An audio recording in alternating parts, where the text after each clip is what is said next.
प्रवेश कर चुके हैं हिंदी नॉवेल मास्टर की उस गुप्त दुनिया में,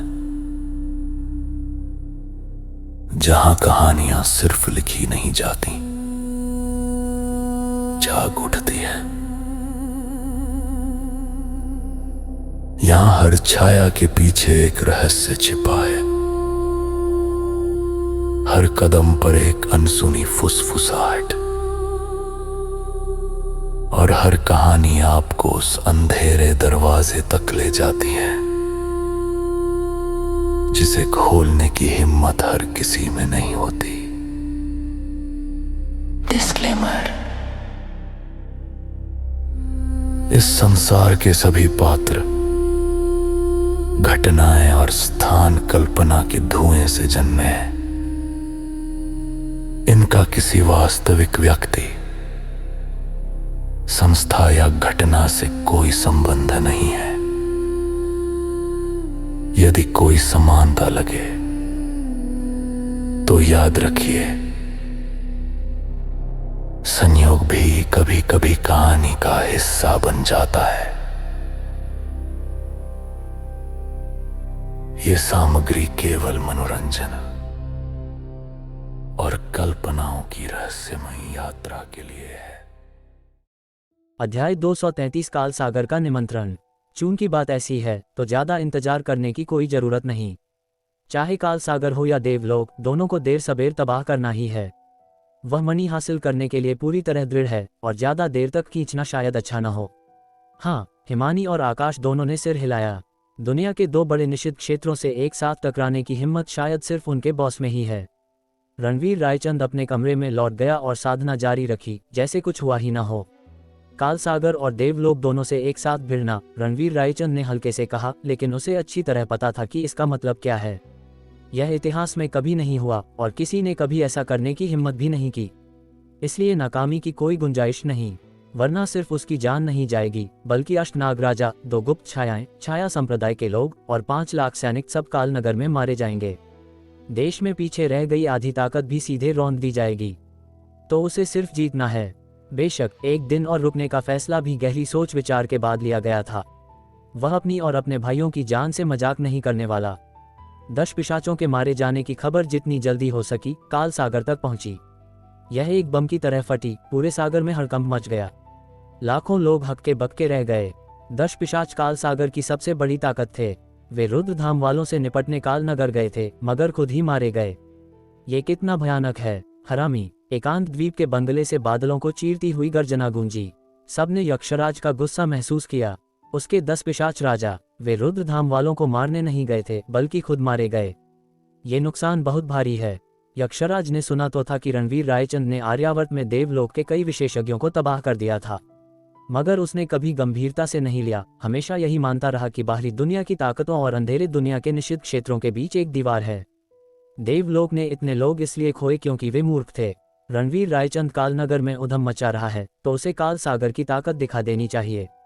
उसे मारकर वह काल सागर की शोहरत बढ़ा सकता था और सीधे देवलोक को पीछे छोड़ सकता था, मगर नतीजा इसके उलट निकला। कमीने! यक्षराज के शरीर में आग भड़क उठी।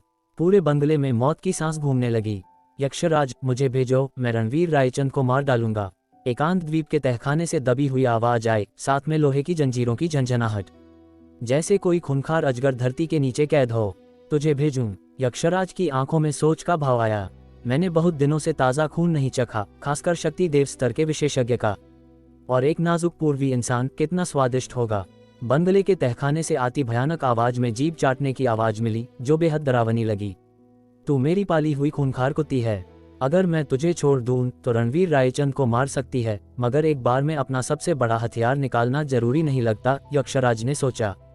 तभी एक वरिष्ठ अधिकारी खबर की जांच करके उस भयानक हत्या के इरादे को सहते हुए बंगले में दाखिल हुआ। यक्षराज को रिपोर्ट पता चला है कि संदेश भेजने वाला देवलोक से है। देवलोक! यक्षराज ने ठंडा ठहाका लगाया। एक और बड़ी मछली आ गई। उन्हें रणवीर रायचंद से दुश्मनी है, मगर खुद नहीं मारते। हमें सूचना देकर काल सागर से कार्रवाई करवाते हैं। क्या बढ़िया सोच है। तो फिर हमें कार्रवाई नहीं करनी चाहिए, वरना देवलोक को सस्ते में फायदा हो जाएगा। लगता है थोड़ी योजना बनानी पड़ेगी, यक्षराज ने अचानक कहा। समय दोपहर के करीब है और एक दिन गुजरने में ज्यादा देर नहीं। अगर कालसागर और देवलोक ने अभी तक कोई कदम नहीं उठाया तो रुद्रधाम करेगा। इस वक्त रणवीर रायचंद अपने कमरे में साधना जारी रखे हुए था। खट खट खट, अचानक दरवाजे पर दस्तक हुई। अंदर आओ, रणवीर रायचंद ने उदासीन स्वर में कहा। दरवाजा तुरंत खुला और आकाश अंदर आया। धाम स्वामी, एक निमंत्रण है। निमंत्रण? रणवीर रायचंद ने आंखें खोली और निमंत्रण पर नजर डाली। ये तो कालसागर ने भेजा है, एकांत द्वीप पर दावत में आने का न्योता, जहां वह अपनी निजी संग्रह देख सकता है। मगर गैंग तबाह होने और 10 पिशाचों के मारे जाने के बाद अब दावत का न्योता।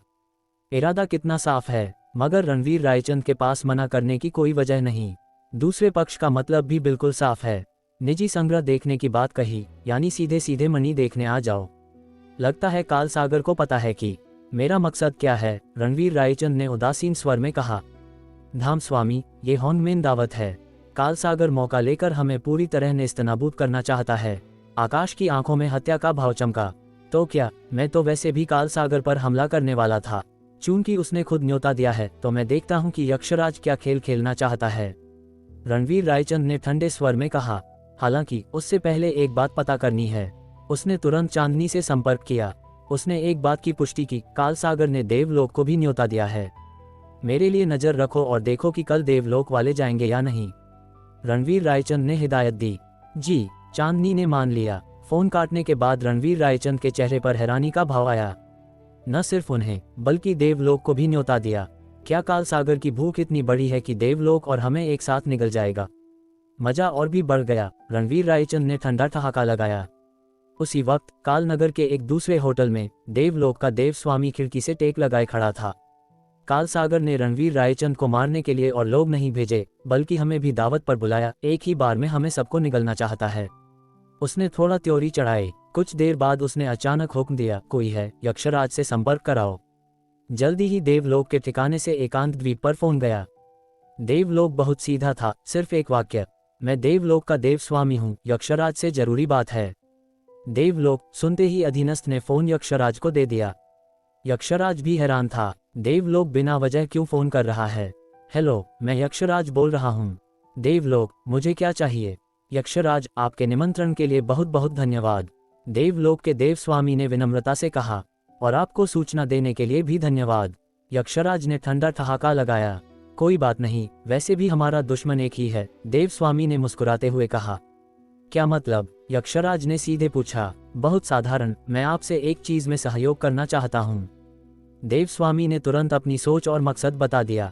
सुनने के बाद यक्षराज ने सीधे कहा, मैं आपसे सहयोग क्यों करूं? क्योंकि मुझे दूसरी मणि का पता है, देवस्वामी ने दुष्ट मुस्कान के साथ कहा। यक्षराज चुप रहा, फिर फोन से एक शब्द आया, ठीक है, खुशी से सहयोग, देवस्वामी ने संतुष्ट होकर कहा और फोन काट दिया।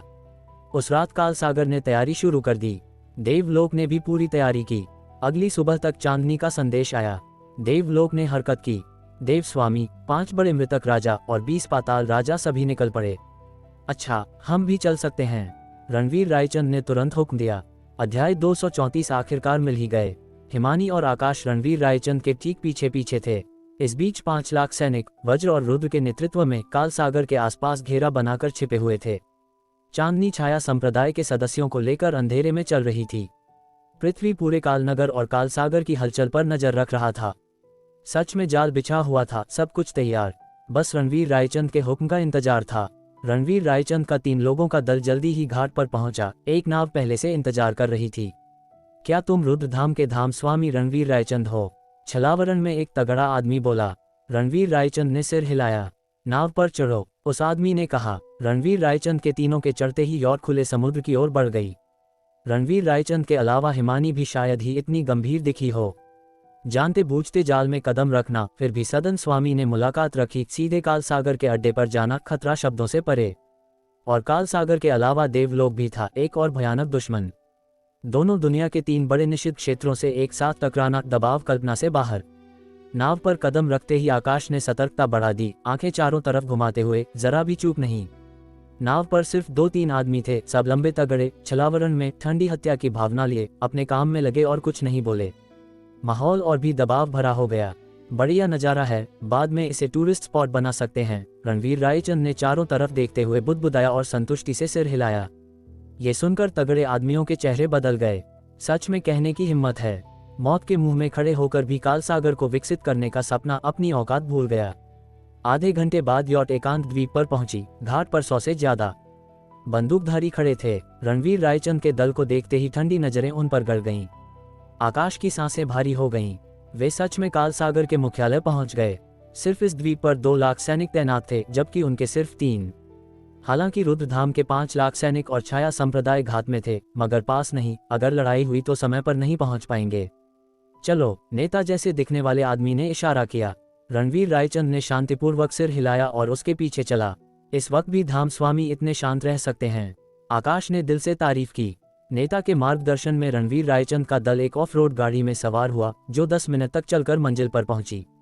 पहाड़ी के आधे रास्ते में एक विशाल बंगला, कई फुटबॉल मैदानों जितना बड़ा। रास्ते में हर जगह काल सागर के सदस्य दिखे, हर एक हथियारबंद और ठंडी नजरों से उन्हें घूरते। यहाँ आना सच में भेड़ियों के झुंड में घुसने जैसा था, और वह भेड़ियों का 2 लाख का खूंखार झुंड। रणवीर रायचंद समझ गया कि यहाँ शक्ति देव स्तर का विशेषज्ञ भी मुश्किल से निकल पाए। फिर भी उसका चेहरा शांत था, जैसे आसमान पाताल का मालिक हो। गाड़ी बंगले में घुसी। रणवीर रायचंद का दल उतरा और मुख्य हॉल में ले जाया गया। हॉल में कदम रखते ही अनगिनत नजरें उन पर जमा हो गईं। रणवीर रायचंद ने नजर दौड़ाई और देखा कि भोजन टेबल पर लाल चोगे वाला एक बूढ़ा पश्चिमी चेहरा वाला आदमी सीधा बैठा है। उसके पीछे 5 लोग खड़े थे, जिनकी आभा गहरी और अथाह थी, बिल्कुल सीधे। रणवीर रायचंद ने आंखें सिकुड़ी। अनुमान लगाने की जरूरत नहीं, ये देवलोक के बचे हुए 5 बड़े मृतक राजा थे, और बैठा हुआ देवलोक का सर्वोच्च स्वामी था। रणवीर धाम स्वामी, कृपया बैठें, हमारे यक्षराज अभी आएंगे, मार्गदर्शक ने कहा। रणवीर रायचंद ने सिर हिलाया और देव स्वामी के सामने बैठ गया। एक निश्चित क्षेत्र के स्वामी के सामने उम्र के फासले के बावजूद उसने जरा भी डर नहीं दिखाया। आकाश और हिमानी रणवीर रायचंद के पीछे खड़े हो गए। दोनों तरफें एक दूसरे को घूरने लगीं। बार बार टक्कर के बाद रुद्रधाम और देवलोक के मुख्य लोगों की पहली औपचारिक मुलाकात थी। हॉल का माहौल तुरंत भारी हो गया। वे कट्टर दुश्मन थे, अब एक ही टेबल पर बैठे, मूड की कल्पना की जा सकती है। हे रुद्र, धाम स्वामी ने अचानक मुस्कुराते हुए एक अजीब सी मुस्कान दिखाई। रुद्रधाम के धाम स्वामी, सच में जवान हो, ईर्ष्या कर रहे हो? रणवीर रायचंद ने भी मुस्कुराते हुए शांत स्वर में कहा। कुछ हद तक मैं तुम्हारी जवानी की ईर्ष्या करता हूँ, तुम्हारी बेफिक्री की, उस सोच की तारीफ करता हूँ, देव स्वामी ने दुष्ट स्वर में कहा। नहीं, रणवीर रायचंद ने सिर हिलाया। मैं परिणामों की फिक्र इसलिए नहीं करता क्योंकि वे परिणाम मेरी फिक्र के लायक नहीं। क्या? देव स्वामी का चेहरा काला पड़ गया। देवलोक सहित? यह इस पर निर्भर करता है कि देवलोक ने मुझे छेड़ा है या नहीं, रणवीर रायचंद ने मुस्कुराते हुए कहा। एक वाक्य ने देव स्वामी को बोलने से रोक दिया। देवलोक ने रणवीर रायचंद को 1 से ज्यादा बार छेड़ा था, मगर इस बात के बाद देव स्वामी खुलकर कैसे मानता कि उन्होंने अपराध किया और इसलिए रणवीर उन्हें नजरअंदाज कर रहा है। तुमने हमारे इतने लोग मारे, तुम्हें कीमत चुकानी पड़ेगी, देव स्वामी के पीछे खड़े एक मृतक राजा ने ठंडे स्वर में कहा, आंखों में हत्या का भाव लहराता हुआ। इतने विशेषज्ञों को मारा, यहाँ तक कि 4 मृतक राजाओं को, अक्षम्य अपराध। वे मरने के हकदार थे। आकाश ने जोर से जवाब दिया। मेरा देवलोक मरने के हकदार है। देव स्वामी ने साफ सुन लिया और तुरंत आकाश पर नजर गड़ाई। पल भर में आकाश को लगा जैसे कोई भयानक दबाव उस पर पड़ा, जैसे उसकी आत्मा ही टूट जाएगी। देव स्वामी की नजर जैसे तलछट रहित गड्ढा थी जो उसे निगल जाना चाहता था। ये बेहद डरावना एहसास था। रणवीर रायचंद ने भी भयानक आभा फूटने दी। बूम! दोनों के बीच शून्य स्तर में एक धीमी गड़गड़ाहट हुई और दोनों ने तुरंत अपनी आभा समेट ली। शक्ति देव स्तर की चोटी। उस टक्कर के बाद रणवीर रायचंद को आखिरकार दुश्मन का स्तर पता चला। सौभाग्य से उम्मीद के दायरे में था, अगर शक्ति देव स्तर से आगे होता तो मुश्किल हो जाती। देव स्वामी की नीली हरी आंखों में हैरानी और सावधानी की चमक दिखी। उसने रणवीर रायचंद की साधना का स्तर नहीं पता किया, वह सच में उस आदमी के अंदर के राज नहीं देख पाया। यह अजीब था, जैसे कोई धुंध की परत उसे रोक रही हो। तुम किस स्तर पर हो? देव स्वामी ने सीधे पूछा। रणवीर रायचंद ने ठंडा ठहाका लगाया। दुनिया के 3 बड़े निषिद्ध क्षेत्रों में से एक के स्वामी होकर आर्यावर्त में लोगों को भेजकर उधम मचवाया, फिर भी मेरी साधना नहीं देख पा रहे। ये बात सुनकर देव स्वामी भड़क उठा। भयानक आभा फूट पड़ी। पूरे हॉल में हत्या का इरादा भर गया। चूंकि तुम जानते हो कि मैं कौन हूं, तो समझ लो कि मेरे सामने घमंड करने का हक तुम्हें नहीं। जो मेरी साधना का स्तर भी नहीं देख सकता, वह मुझे हैसियत की बात सिखाएगा। अगर पहले व्यस्त न होता तो तुम्हारा देवलोक बहुत पहले रौंद चुका होता। रणवीर रायचंद ने गर्व से कहा। जरा भी शिष्टाचार नहीं दिखाया। वे पहले से दुश्मन थे, चेहरा बचाने की कोई जरूरत नहीं। अध्याय 235 नंबर 1 शख्सियत यक्षराज। देवस्वामी और 5 बड़े मृतक राजा सभी गुस्से से भर गए। उनके सामने ही देवलोक को तबाह करने की घोषणा, कितना घमंड। दोनों तरफें तुरंत दुश्मनी की आग भड़क उठी। सबको मेरी इज्जत दो। अचानक एक आवाज गूंजी, दरवाजा खुला और दाढ़ी वाला एक बूढ़ा आदमी अंदर आया। वह 60 के करीब लग रहा था। विदेशी लंबा चोगा पहने, बिखरे चांदी जैसे बाल, किसी जनजाति के जादूगर जैसे। मगर उस रहस्य के अलावा उससे काला प्रकाश फूट रहा था, जैसे सीधा नरक से आया शैतान, सबको बेचैन कर देने वाला। सारी नजरें उस पर जमा हो गईं। परिचय की जरूरत नहीं, ये यक्षराज था, काल सागर का स्वामी। रणवीर रायचंद भी उसे पहली बार आमने सामने देख रहा था। हिमानी ने कहा था कि यक्षराज शायद ही कभी सार्वजनिक रूप से दिखता है। उनकी एकमात्र तस्वीर दशकों पुरानी है, उसमें ज्यादा बदलाव नहीं आया। मैं परिचय दे दूं, मैं यक्षराज हूँ, काल सागर का स्वामी। देव स्वामी, रुद्रधाम के स्वामी और बाकी सभी मेहमानों का यहाँ आने पर गर्मजोशी से स्वागत है, यक्षराज ने ताली बजाते हुए कहा। फिर लंबी टेबल के सिरे पर बैठ गया। उसी पल, जैसे संकेत पर, नौकर अंदर आए व्यंजन लेकर। पल भर में टेबल पर समुद्री व्यंजन, मांस, मिठाइयाँ, शानदार शराबें सज गईं। खास तुम दोनों के लिए तैयार किया है, जी भर कर खाओ। रणवीर रायचंद ने फैले व्यंजनों पर नजर डाली और हाथ नहीं बढ़ाया। क्या डर है कि यक्षराज जहर दे देगा? देवस्वामी ने ठंडे स्वर में कहा। उसे नजरअंदाज करके रणवीर रायचंद ने यक्षराज से पूछा, यक्षराज ने हमें क्यों बुलाया है? मुझे पता है कि रुद्रधाम और देवलोक में दुश्मनी है, मेरे पास इसे सुझाने का एकदम सही तरीका है, यक्षराज ने रहस्यमय ढंग से कहा। क्या तरीका? रणवीर रायचंद ने पूछा। जल्दबाजी मत करो, पहले दावत का मजा लो, यक्षराज ने मुस्कुराते हुए कहा। चलो, देवस्वामी ने गिलास उठाकर न्योता दिया। ठीक है, देखते हैं तुम क्या खेल खेलते हो, रणवीर रायचंद ने मन में ठंडे से सोचा और व्यंजनों का स्वाद चखने लगा। आकाश घबराया हुआ देखता रहा, डर था कि कहीं जहर न हो। काल सागर को भारी नुकसान उठाना पड़ा था और उन्हें पता था कि वे मणि के लिए आए हैं। क्या वे सच में धाम स्वामी को बिना जहर की दावत देंगे? हंसी की बात, रणवीर रायचंद शांत रहा। संजीवनी विद्या की सुइयां चलाने और संजीवनी विद्या की साधना करने वाला वह एक सूंघते ही जहर पता कर लेता था। ये दुनिया साधारण और अंधेरे गुटों में बंटी है। रुद्रधाम साधारण का सरदार है, जबकि 2 अंधेरे ताकतें एक टेबल पर बैठी हैं, दुर्लभ है। चलो साथ में गिलास उठाएं, यक्षराज ने जोश से कहा। मान गया, देवस्वामी ने सिर हिलाया और गिलास उठाया। सिर्फ रणवीर रायचंद बैठा रहा, गिलास उठाने का इरादा नहीं दिखाया। यक्षराज और देवस्वामी दोनों ने उस पर नजर गड़ाए। मैं शराब नहीं पीता, रणवीर रायचंद ने सपाट स्वर में कहा। जानबूझकर यक्षराज की बेइज्जती कर रहे हो, देवस्वामी ने ठंडे से फटकारा। या शायद सिर्फ तुम्हारी, रणवीर रायचंद ने ठहाका लगाया। तुम? देवस्वामी का गुस्सा भड़का, गिलास लगभग कुचल डाला। हा, यक्षराज ने अचानक हंसते हुए कहा। बढ़िया, मुझे रुद्रधाम का ये स्वभाव पसंद आया। निषिद्ध क्षेत्र के स्वामी की इज्जत ठुकराने की हिम्मत के लिए मैं तुम्हें अकेले गिलास पीता हूँ। उसने गिलास खाली कर दिया। और मैं तुम्हें सलाम करता हूँ, ऐसे हिम्मत वाले लोग कम हैं, शायद अगली बार ना हो। मुस्कुराते हुए देवस्वामी ने भी रणवीर रायचंद की ओर गिलास उठाया और पी लिया, जैसे रणवीर रायचंद को आखिरी यात्रा पर विदा कर रहे हों। हमारे धाम स्वामी को श्राप दे रहे हो। आकाश गुस्से से जल उठा। रणवीर रायचंद ने हाथ उठाकर उसे रोका। निमंत्रण में लिखा था कि निजी संग्रह देख सकते हैं, क्या पहले देख लें? जैसी तुम्हारी इच्छा, चूंकि धाम स्वामी इतने उत्सुक हैं तो चलो देखते हैं। यक्षराज ने मान लिया। रणवीर रायचंद, देवस्वामी और उनके दल यक्षराज के पीछे पीछे चले। वे एक विशाल दरवाजे पर पहुंचे। चेहरे की पहचान से दरवाजा धीरे धीरे खुला। अंदर एक तिजोरी थी जो तुरंत रोशनी से भर गई, महल जैसी बड़ी। एकांत द्वीप पर ऐसी तकनीक, रणवीर रायचंद हैरान हुआ। अब तक सब कुछ पुराना लग रहा था, मगर यहाँ आधुनिक तकनीक फल फूल रही थी। सब अंदर आए, यक्षराज ने कहा। रणवीर रायचंद ने दरवाजे पर नजर डाली। आधा मीटर मोटी मिश्र धातु, तोप के गोले भी नहीं तोड़ सकते। धड़ाम, तिजोरी का दरवाजा बंद हो गया। चिंता मत करो, यह मेरी निजी गैलरी है कीमती चीजों की, यक्षराज ने समझाया। आकाश और हिमानी को यकीन नहीं हुआ, काल सागर का न्योता जाल ही था। रणवीर रायचंद ने उन्हें शांत रहने का इशारा किया। मणि काल सागर के पास थी, वह जल्द या देर में आता ही, डरने की जरूरत नहीं। अगर यक्षराज ने मणि यहाँ छिपाई है तो समय बचेगा। देखो, हर चीज दुनिया भर से इकट्ठी की है, यक्षराज ने गर्व से कहा। दीवारों में आलों में दुर्लभ वस्तुएं, बड़े टुकड़े फर्श पर कांच के गुंबदों के नीचे चमचमाते मोती और हीरे नजर भर रहे थे। रणवीर रायचंद ने एक विशाल सुनहरा खड्ग देखा, जिस पर अजीब रुन उकेरे थे, साफ विदेशी। उसकी रुचि देखकर यक्षराज ने कहा, प्राचीन गुर्जर साम्राज्य का खजाना, कहा जाता है कि अनगिनत राक्षस मारे और रहस्यमय शक्ति है। अफसोस, हथियार मेरी विशेषता नहीं, क्या धाम स्वामी देखना चाहेंगे? खुशी से खड्ग असाधारण लग रहा था।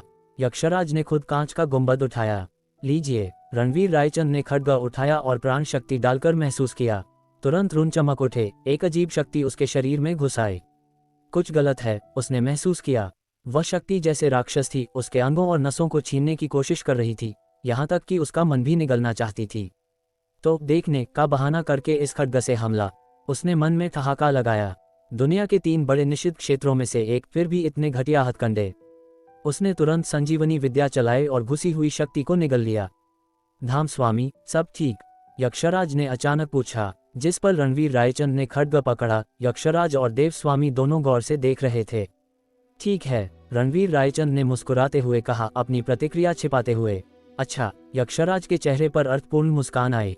देव स्वामी के होठों पर भी गुप्त मुस्कान खेल गई। यह मूर्ख नहीं जानता कि उस पर श्राप हो चुका है, जल्दी ही मर जाएगा। एक अच्छा संग्रह, मगर कोई खास हथियार नहीं, रणवीर रायचंद ने शांत स्वर में कहा, सामान्य होकर। लगता है धाम स्वामी सच में दुनिया देखे हैं, अगर मैं कुछ और बेहतर न निकालूं तो आपकी नजर नहीं रुकेगी, यक्षराज ने कहा। तो फिर क्या कीमती चीज?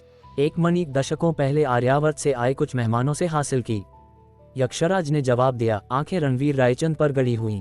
अध्याय 236, चलो लड़ें, 2 निषिद्ध क्षेत्रों के स्वामियों के खिलाफ। क्या? रणवीर रायचंद ने सपाट स्वर में कहा। मेरे साथ चलो। यक्षराज ने तुरंत सबको एक प्रदर्शन कैबिनेट के पास ले जाया। कांच के केस में एक मणि चुपचाप रखी थी, हल्की चमक और गहरी बनावट बिखेरती हुई। उसे देखते ही रणवीर रायचंद की नजर तेज हो गई। ये बचपन में पिता के हाथ में देखी मणि जैसी ही थी, सिर्फ डिजाइन थोड़ा अलग। मगर उसे यकीन था यही वह मणि थी जो सालों पहले कालसागर ने मगर गैंग से छीनवाई थी। इस मणि की काफी कहानी है। एक बार आर्यावर्त से 5 आदमी हजारों मील चलकर कालनगर आए और हर तरह से यहाँ खोई हुई 2 दुर्लभ मणियां चुराईं। हमारी मगर गैंग ने उनमें से एक वापस छीनी। क्या ये सुना है तुमने, रुद्रधाम के धाम स्वामी? यक्षराज ने दुष्ट मुस्कान के साथ पूछा। पल भर में आकाश और हिमानी के चेहरे बदल गए। चुराए मणियां तो शुरू से आर्यावर्त की थी, कालनगर से कोई वास्ता नहीं। तब के 5 वरिष्ठ सिर्फ अपना हक वापस ले रहे थे। बेशक सुना है, क्योंकि उन 5 में से एक मेरे दादाजी थे। अगर कालसागर ने दखल न दिया होता तो दोनों मणियां आर्यावर्त लौट जाती और मेरे दादाजी शायद न मरते। रणवीर रायचंद ने ठंडे स्वर में कहा। हवा जैसे कई डिग्री गिर गई। इस बार मैं उनका अधूरा काम पूरा करने आया हूं, आर्यावर्त की यह मणि वापस लेने। ये शब्द गूंजते ही पूरे गुप्त कक्ष में हत्या का इरादा छा गया। सिर्फ उसकी आवाज गूंजती रही। क्या तुमने कभी सोचा कि उनका अंजाम तुम्हारा भी हो सकता है? यक्षराज ने ठहाका लगाया। सच कहूं, मुझे तुम्हारी ताकत की तारीफ है। अगर तुम समर्पण करो और कालसागर में मेरे अधीन हो जाओ तो मैं मगर गैंग तबाह करने और हमारे 10 पिशाचों को मारने की बात भूल सकता हूँ। देवस्वामी तुरंत यक्षराज को घूरने लगा। क्या हम रणवीर रायचंद के खिलाफ साथ नहीं थे? तुम उसे क्यों भर्ती कर रहे हो? भूल गया कहना, मणि वापस लेने के अलावा मैं कालसागर को भी नेस्तनाबूद कर दूंगा। क्या तुम मुझसे ऐसी ताकत में शामिल होने को कह रहे हो जो जल्दी ही खत्म होने वाली है? रणवीर रायचंद ने ठंडे से पूछा, आंखों में तिरस्कार भरा। ये जीने का तुम्हारा मौका था, अफसोस तुमने ठुकरा दिया। यक्षराज ने सिर हिलाया। तुम खुद को क्या समझते हो कि मुझे मौका दे रहे हो? रणवीर रायचंद ने गर्जना की। शरीर सीधा प्रदर्शन केस की ओर उछला। उसे पहले मणि हासिल करनी थी, तभी इन दुश्मनों से बिना फिक्र के लड़ सकता था। चालू करो, यक्षराज ने चिल्लाया। फर्श की टाइलें अचानक धंसी और कैबिनेट नीचे गिर गया। उसी पल स्विश स्विश स्विश सीटी की आवाजें गूंजी और चारों तरफ से स्टील की सलाखें फर्श से उछलीं। पलक झपकते ही एक पिंजरा बन गया, रणवीर रायचंद को अंदर कैद कर। ये सब कालसागर ने पहले से तैयार किया था। धाम स्वामी, सदन स्वामी, आकाश और हिमानी ने तुरंत प्रतिक्रिया दी और रणवीर रायचंद की ओर दौड़े। स्क्रीच, हिमानी की तलवार ने लोहे की सलाखों पर वार किया, मगर जरा भी नहीं हिले। फालतू कोशिश मत करो। सालों पहले मैंने यह मिश्र धातु का पिंजरा अपनी खूंखार कुत्ती के लिए बनवाया था, अब तुम्हारे लिए एकदम फिट है। टैंक भी नहीं तोड़ सकता, यक्षराज ने ठंडे से कहा, पागल जैसा दिखते हुए पहले की दोस्ताना सूरत से बिल्कुल अलग। रणवीर रायचंद, अफसोस, मैं चाहता था कि एक पर एक लड़ाई हो, मगर लगता है वह मौका गया। देवस्वामी ने ठंडे से कहा, नजर रणवीर रायचंद पर गड़ी हुई। तुमने हमारे 4 मृतक राजा, 16 पाताल राजा और अनगिनत सदस्य मारे। आज मैं तुम्हें टुकड़े टुकड़े कर दूंगा, फिर तुम्हारे रुद्रधाम के 10 लाख अनुयायियों को एक एक कर मारूंगा। तो तुम लोग एक हो गए। रणवीर रायचंद की आंखों में ठंडी चमक आई। ठीक है, मैं तो वैसे भी तुम्हें नेस्तनाबूद करने वाला था, एक साथ हो या अलग, मेरे लिए फर्क नहीं। थोड़ा समय बच जाएगा। घमंडी मूर्ख, अगर परेशानी का डर न होता तो काल सागर या देवलोक में से कोई एक भी तुम्हें तबाह कर सकता था। अब जब हम एक हो गए तो तुम्हें विरोध का मौका भी नहीं मिलेगा। तुम हमें कैसे मारोगे? यक्षराज ने ठहाका लगाया। यक्षराज ने फिर ठहाका लगाया। याद है मैंने कहा था कि तुम्हारी देवलोक से दुश्मनी सुझाने का तरीका है, वह तरीका है तुम्हें मिटा देना। तुम गए तो सारी दुश्मनी खुद ब खुद खत्म हो जाएगी ना। बहुत बातें हो गईं, अब मारो। देव स्वामी ने हुक्म दिया धैर्य खोते हुए। इन लोगों को मैं संभालता हूँ, तुम जल्दी सदन स्वामी को बचाओ। हिमानी ने तेजी से हुक्म दिया। जी। आकाश ने सिर हिलाया। चलो। देव स्वामी ने हुक्म दिया। 5 बड़े मृतक राजा तुरंत आगे बढ़े। सबके पास शक्ति देव स्तर की साधना थी, रणवीर रायचंद के अधीनस्थों से निपटने के लिए काफी। क्या तुम सोचते हो ये पिंजरा मुझे रोक लेगा? रणवीर रायचंद ने अचानक चिल्लाया। उसके शरीर में प्राण शक्ति उफन पड़ी और उसने मुक्का सलाखों पर दे मारा। बूम! बिजली जैसे गड़गड़ाहट हुई। उसी पल पूरा बंगला जोर से हिल गया। मिश्र धातु का पिंजरा टुकड़े टुकड़े हो गया, जैसे कोई खूंखार अजगर छूटा हो। रणवीर रायचंद हिमानी के सामने प्रकट हुआ। सब मरो! उसने मुक्का मारा, शून्य स्तर को भी चीरते हुए। 5 बड़े मृतक राजाओं के चेहरे बदल गए। सोचने का समय नहीं, सबने एक साथ वार किया। धड़ धड़ धड़ 5 धीमे विस्फोट एक साथ गूंजे। 5 मृतक राजा टूटे गुलियों जैसे उड़ गए, मुंह से खून उगलते, बाहें बर्बाद। हड्डियां मांस फाड़कर बाहर दिख रही थीं, खून लगातार टपक रहा था। हिस! यक्षराज और देव स्वामी दोनों ने सांस खींची, आंखों में डर भर गया। असंभव! रणवीर रायचंद ने सच में पिंजरा तोड़ा और बाहर आ गया। वह पिंजरा मेरी कुत्ती के लिए बनवाया था, टैंक भी नहीं तोड़ सकता। रणवीर रायचंद कैसे तोड़ दिया? यक्षराज पागल की तरह चिल्लाया, यकीन नहीं कर पा रहा। देव स्वामी भी उतना ही हैरान था। पिंजरा तोड़ना एक बात थी, मगर एक मुक्के से 5 मृतक राजाओं को उड़ा देना असंभव। आखिर देवलोक के 9 बड़े मृतक राजाओं में से हर एक के पास शक्ति देव स्तर की साधना थी। वर्तमान जानकारी के अनुसार रणवीर रायचंद की ताकत भी शक्ति देव स्तर पर थी। एक पर एक हार जाते तो ठीक, मगर 5 ने 7 वार किया और फिर भी नहीं जीत पाए। क्या उसने शक्ति देव स्तर तोड़ दिया है? ये सोचते ही देव स्वामी का दिल जोर से धड़का।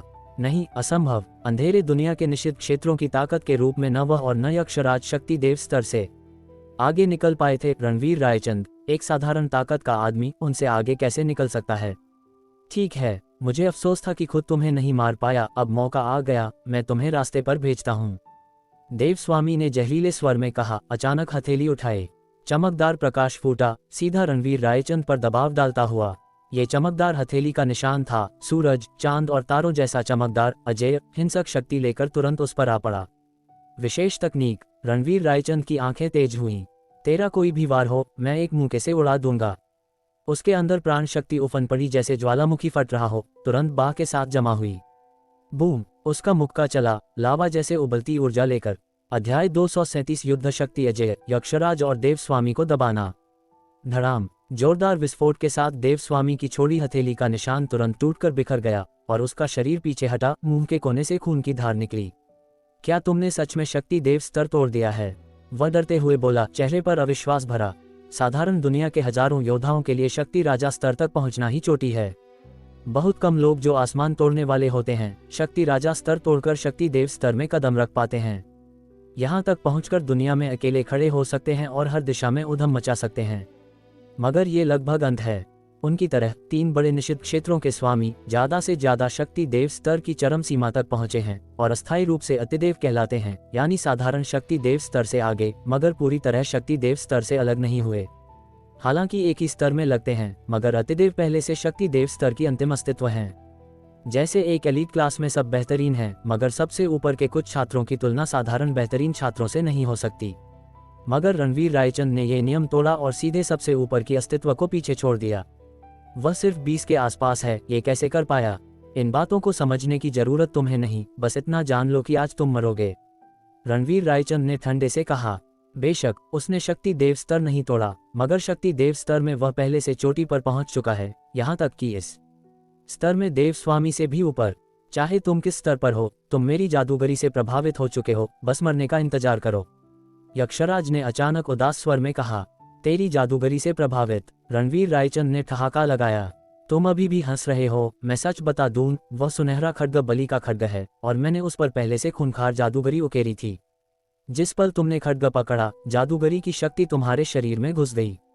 अब जैसे ही मैं अनुष्ठान शुरू करूंगा, तुम बिना कब्र के मर जाओगे। यक्षराज ने कहते हुए तेजी से मंत्र पढ़ने शुरू कर दिए, मगर रणवीर रायचंद पर कोई असर नहीं हुआ, बस उसकी ओर उपहास भरी नजरों से देखता रहा। क्यों नहीं हो रहा? यक्षराज का चेहरा धीरे धीरे बदल गया और वह मंत्र पढ़ता रहा, सब अजीब विदेशी भाषा में। कई मिनट बकबक करने के बाद भी रणवीर रायचंद पर कोई असर नहीं, वहां सुरक्षित खड़ा रहा। असंभव, तुमने वह खड्ग पकड़ा था, जादूगरी की शक्ति जरूर घुसी होगी। मैंने साफ देखा था कि तुम्हारा चेहरा बदल गया था, यक्षराज ने ठंडे से चिल्लाया। जादूगरी की शक्ति घुसी तो थी, मगर क्या तुमने कभी सोचा कि मैंने उसे चुपके से खत्म कर दिया? रणवीर रायचंद ने पूछा। क्या? यक्षराज तुरंत स्तब्ध रह गया। तुम झूठ बोल रहे हो, यह असंभव है। कुछ भी असंभव नहीं, क्योंकि तुम मेरे सामने हो। रणवीर रायचंद के ठंडी गर्जना के साथ रणवीर रायचंद ने हरकत की और यक्षराज पर मुक्का मारा। यक्षराज ने तुरंत मंत्र पढ़ा और एक अजीब शक्ति ने रणवीर रायचंद के शरीर को बांध लिया, जैसे दलदल में धंस रहा हो। रणवीर रायचंद ने महसूस किया और उपहास का भाव दिखाया। ये तो बस प्राण शक्ति के बाहरी उपयोग जैसा है, मगर इस्तेमाल का तरीका अलग। इस तरह की शक्ति से मुझे कैद करने की सोच रहे हो? बूम! पल भर में रणवीर रायचंद के शरीर से हिंसक आभा फूटी, जैसे हजारों तीर छूटे हों, तुरंत बंधन फाड़ दिए। फिर रणवीर रायचंद आगे बढ़ा और उसका हिंसक मुक्का यक्षराज पर वार करने लगा।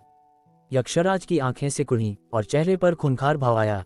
वह अभी भी यकीन नहीं कर पा रहा कि एक जवान लड़के का मुकाबला नहीं कर सकता। उसने बड़ा हाथ लहराया और हथेली से सामना किया। धड़ाम! हिंसक धीमा विस्फोट हुआ। क्रैक! यक्षराज की बांह सीधे टूट गई, खून छलक पड़ा। चिल्ला टिल्ड! उसका शरीर तेजी से पीछे हटा, पैर जमीन पर घिसटे, जहां से गुजरा वहां फर्श की टाइलें फट गईं। वह दीवार से टकरा कर रुका, जहां ढेर सारी संग्रह की चीजें बर्बाद हो गईं। रणवीर रायचंद की शक्ति बहुत प्रबल है, लगता है उसने उसे एक स्तर से पीछे छोड़ दिया है। यह एहसास जैसे शक्ति राजा स्तर का योद्धा शक्ति देव स्तर से लड़ रहा हो, फर्क साफ दिख रहा है। तब तक यक्षराज को यकीन आया कि सुनहरे खड्ग पर जादूगरी की शक्ति सच में रणवीर रायचंद ने चुपके से खत्म कर दी थी। सच में डरावना, वह जादूगरी की पहले से तैयार शक्ति को भी खत्म कर सकता है, और वह भी उनकी नाक के नीचे। यानी रणवीर रायचंद उनकी साजिश पहले से देख चुका था, मगर दिखाया नहीं, बल्कि वे खुद खेल में फंस गए। हरामी! देवस्वामी, तुम और मैं मिलकर इसे संभालें, यक्षराज ने गर्जना की। उसने बड़ा हाथ फैलाया। बूम! विस्फोट के साथ दूर का कांच का गुंबद टूट गया और सुनहरा खड्ग तुरंत उड़कर आ गया। यक्षराज ने सुनहरा खड्ग पकड़ा, उसमें प्रचंड शक्ति डाली और स्विश के साथ चमकदार सुनहरी रोशनी फूटी, तुरंत रणवीर रायचंद पर वार किया। चिल्ला! खड्ग ने शून्य स्तर को चीरा, जैसे सुनहरा अजगर शून्य स्तर में घूम रहा हो, खूंखार आभा बिखेरता। दूसरी तरफ देवस्वामी ने भी वार किया, दोनों हाथ जोड़े और चुपके से मंत्र पढ़ा। पूज्य देवताओं, मुझे असीम शक्ति दो, सब अंधेरे को खत्म करने के लिए। उसके जोड़े हाथों में अचानक चमकदार प्रकाश आया, जैसे कोई देवता आ गया हो, अपराध न करने लायक पवित्र भाव बिखेरता। फिर उसने हाथ में प्रकाश सीधा रणवीर रायचंद पर छोड़ा, जैसे लेजर, सब कुछ तबाह करता हुआ। मेरे सामने तलवारबाजी करने लायक नहीं हो। स्विश! रणवीर रायचंद ने तुरंत विकोदर खड्ग बुलाया। लंबा खड्ग हाथ में आते ही उससे तेज धार की भावना फूटी। मारो! रणवीर रायचंद ने ठंडे से चिल्लाया। लंबा खड्ग लहराया। क्लैंग! एक तलवार सुनहरे खड्ग पर गिरी। बूम! साफ आवाज के साथ सुनहरा खड्ग टूट गया, एक वार में बर्बाद। स्विश! विकोदर खड्ग झुका, जैसे पेड़ काट रहा हो, और सपाट चाप में यक्षराज को मारने चला। यक्षराज का दिल ठंडा पड़ गया। सोचने का समय नहीं, उसने फैसला किया और बचने की कोशिश की। विकोदर खड्ग उसके कंधे से गिरा, जैसे टोफू काट रहा हो, तुरंत गुजर गया। पुची! खून की धार छूटी और उसकी बांह कंधे से टूटकर जमीन पर गिर गई। आह! यक्षराज ने जानवर जैसी चीख मारी, चेहरा विकृत और भयानक। ये कौन सा खड्ग है, इतनी ताकत कैसे? वह अविश्वास से चिल्लाया। विकोदर खड्ग मारने के लिए जन्मा, मेरी व्यक्तिगत इच्छा से जुड़ चुका है, रणवीर रायचंद ने उदासीन स्वर में कहा, बिना जरा भी रुके। चिल्ला! उद्धरण चिन्ह! एक और तलवार चली, बिजली जैसी तेज। बूम! पल भर में देवस्वामी का छोड़ा प्रकाश भी शून्य स्तर में कुचल दिया गया। उफ! देवस्वामी का मन कुछ हद तक प्रभावित हुआ, शरीर डगमगाया और मुंह से खून की धार निकली। अगर ये दृश्य फिल्माया जाता तो पूरी दुनिया हिल जाती। पहले लोग हमेशा रुद्रधाम और 3 बड़े निषिद्ध क्षेत्रों की तुलना करते थे। कौन ज्यादा ताकतवर है ये चर्चा करते तो अनगिनत आवाजें उठती कि रुद्रधाम और निषिद्ध क्षेत्रों की तुलना नहीं हो सकती। निषिद्ध क्षेत्र इसलिए कहलाते हैं क्योंकि साधारण इंसान वहां कदम नहीं रख सकते। रुद्रधाम कितना भी ताकतवर हो, साधारण ताकत है, और निषिद्ध क्षेत्रों से हमेशा फर्क रहता है। यहाँ तक कि रुद्रधाम के कट्टर प्रशंसक मानते हैं कि रुद्रधाम ज्यादा से ज्यादा निषिद्ध क्षेत्र से टकरा सकता है, मगर उसे कुचलना थोड़ा अवास्तविक है। मगर अब रणवीर रायचंद न सिर्फ एक निश्चित क्षेत्र को कुचल रहा है, बल्कि दो को एक साथ। दुनिया की चोटी पर खड़े दो सबसे बड़े विशेषज्ञ मिलकर भी उसे नहीं हरा पा रहे। अध्याय 238 नरक असुर। देवस्वामी। 5 बड़े मृतक राजा चिल्लाए और तुरंत आगे बढ़े। Swish tilde. उसी पल हिमानी ने तलवार चलाई, 5 मृतक राजाओं का रास्ता रोका। 5 मृतक राजाओं ने तेजी से वार किए, हिमानी की नर्म तलवार को उड़ा दिया और हिमानी का शरीर पीछे हटा। उसके पास एक मृतक राजा से निपटने की ताकत है, मगर 5 से एक साथ बहुत ज्यादा। आकाश भी खाली नहीं था और उसने भी वार किया। तुम तो शक्ति देव स्तर तक नहीं पहुंचे, हमारा रास्ता रोकने की हिम्मत। एक मृतक राजा ने फैसला किया और आकाश पर वार किया। धड़ाम। जोरदार आवाज के साथ आकाश पीछे हटा, उसका खून उबाल खा रहा था। पहले तुम्हें नरक भेजता हूं। इस मृतक राजा ने फिर वार किया, आकाश को निशाना बनाकर, पहले उसे खत्म करने की तैयारी में। मेरे भाई को मारने से पहले मुझसे पूछा।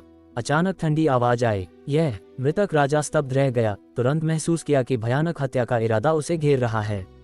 उसने फैसला किया और सिर घुमाया। जैसे ही शरीर घुमाया, आसमां से ठंडी चमक गिरी। पुची। वृकोदर खड्ग उसके सिर से घुसा, उसे तरबूज काटने जैसा 2 टुकड़ों में चीर दिया और वह दर्दनाक मौत मरा। तमस राज। देवस्वामी ने हताश होकर चिल्लाया, आंखें फट रही थीं। ये देवलोक का 5वां मृतक राजा था जो रणवीर रायचंद के हाथों मरा। अक्षम्य, मैं तुम्हें मार डालूंगा। देवस्वामी ने गर्जना की। नरक राज, पाप राज, संहार राज, पतन राज, मेरे साथ इसे मारो। हुक्म के साथ 4 बड़े मृतक राजा देवस्वामी के साथ फिर वार करने आए। यक्षराज भी खाली नहीं था, अचानक जमीन पर चौकड़ी मारकर बैठ गया, हाथों से अजीब जादू मुद्राएं बनाते हुए कोई अंतिम वार तैयार कर रहा था।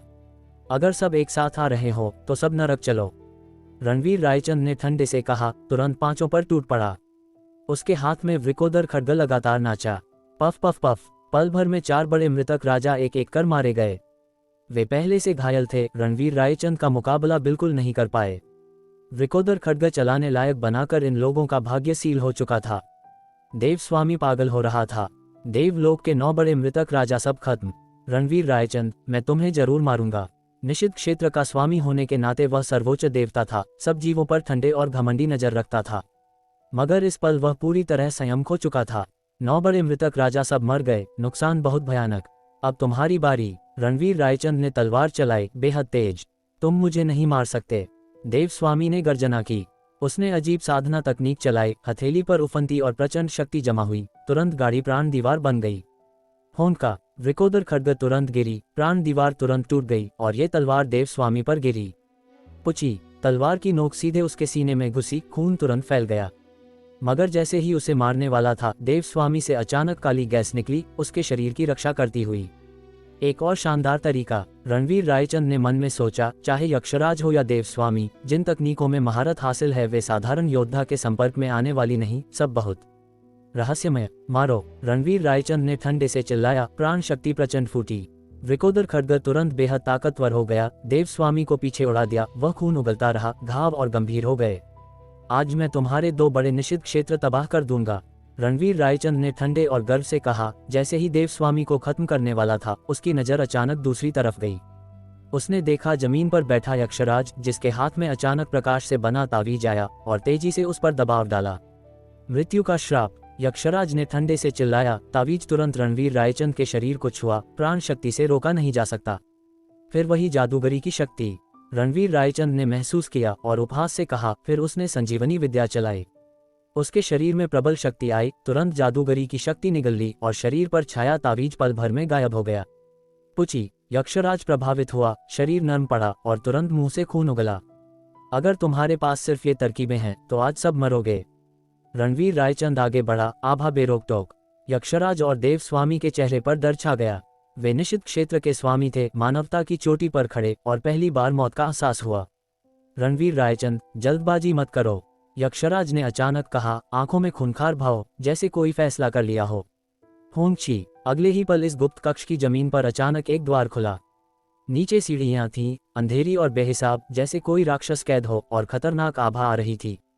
नरक असुर, बाहर आ, यक्षराज ने गर्जना की। झनझन। गहरे स्थान से लोहे की जंजीरों की आवाज आई, सच में जैसे कोई राक्षस कैद हो।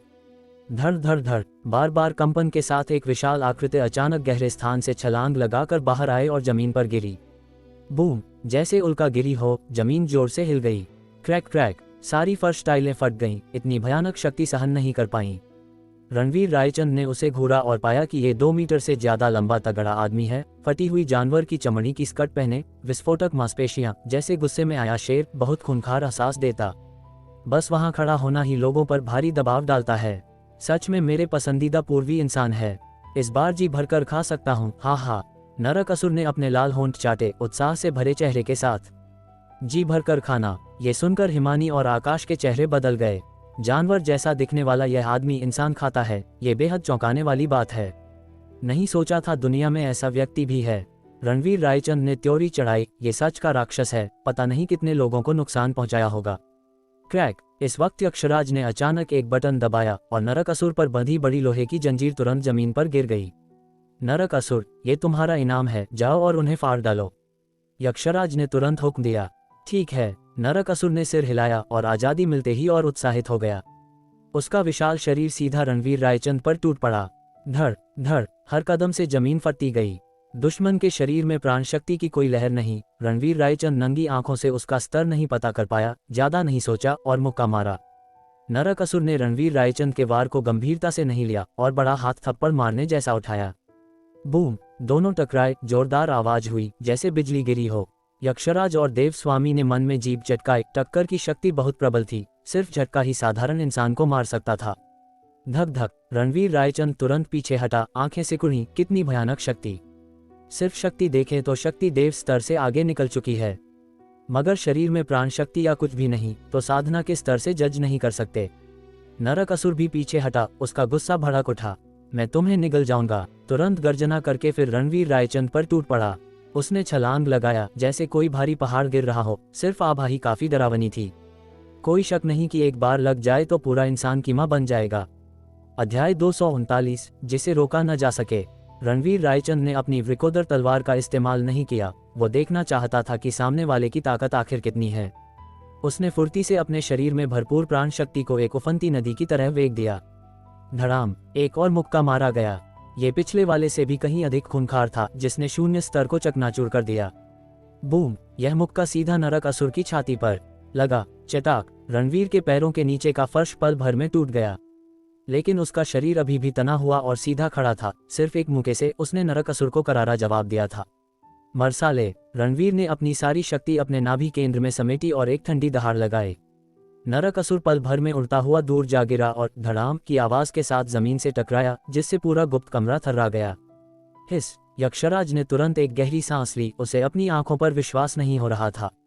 यह एक नरकासुर था, उसका सबसे खतरनाक और निषिद्ध हथियार।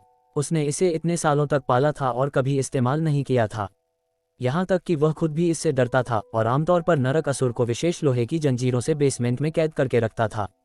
फिर भी रणवीर के एक मुक्के ने उसे हवा में उड़ा दिया। क्या यह इंसान भी है? बस इतना ही दम है, रणवीर ने ऐलान किया और कई मीटर लंबी छलांग लगाते हुए बिजली की रफ्तार से आगे बढ़ा। सर्र, वह पलक झपकते ही नरकासुर के सामने पहुंच गया। मैं तुझे चीर डालूंगा। नरकासुर ने अपना विशाल हाथ घुमाया। रणवीर ने नरकासुर के दोनों विशाल हाथों को पकड़ा, उन्हें पल भर में जकड़ लिया और फिर जोर से मरोड़ दिया। कड़क, नरकासुर के मोटे हाथ तुरंत टूट गए और खून की धार फूट पड़ी।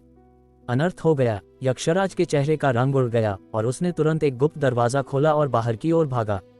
उसे जल्दी से अपनी विशाल सेना को बुलाना था, वरना वह रणवीर का सामना नहीं कर पाएगा। लानत है, ये देख देवस्वामी भी उसके ठीक पीछे बाहर की ओर भागा। अपनी मौजूदा ताकत के साथ वे रणवीर को नहीं मार सकते थे, वे केवल अपने अधीनस्थों को ही बुला सकते थे। वूश, हिमानी ने तुरंत उनका पीछा किया। धड़ाम, यक्षराज और देवस्वामी के निकलते ही गुप्त कमरे का दरवाजा तेजी से बंद हो गया।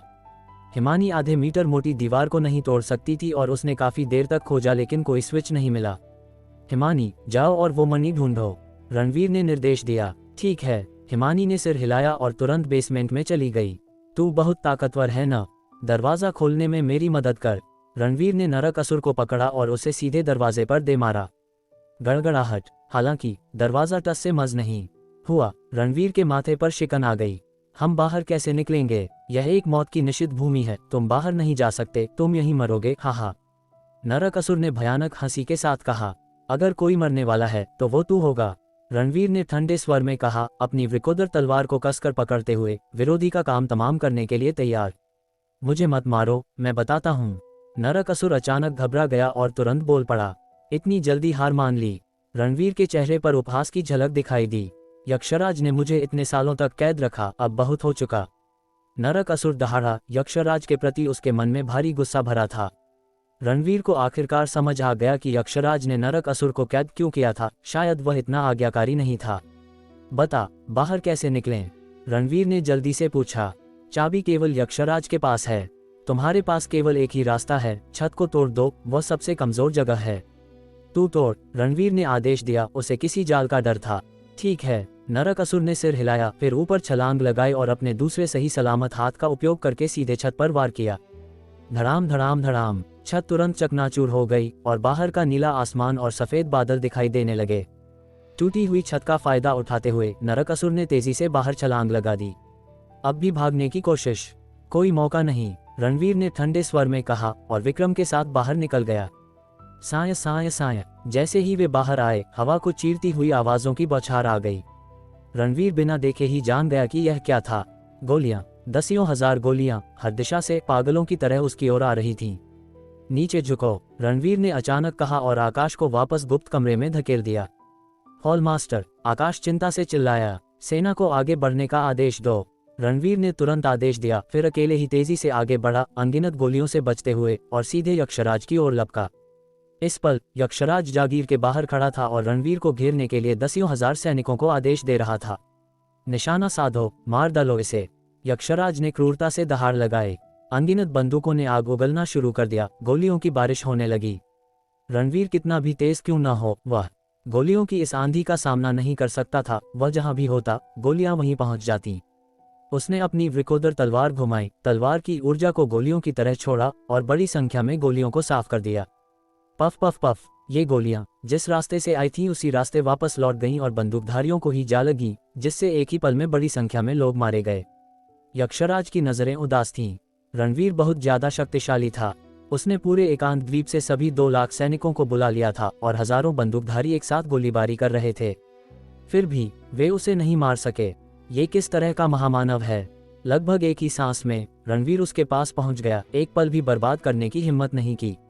भले ही उसकी अपनी ताकत अपार थी, लेकिन गोलियों की इस मूसलाधार बारिश का सामना करते हुए अगर वह सावधान न रहा तो उसे भी चोट लग सकती थी। एक बार अगर वह घायल हो गया तो आकाश और हिमानी यहीं मारे जाएंगे।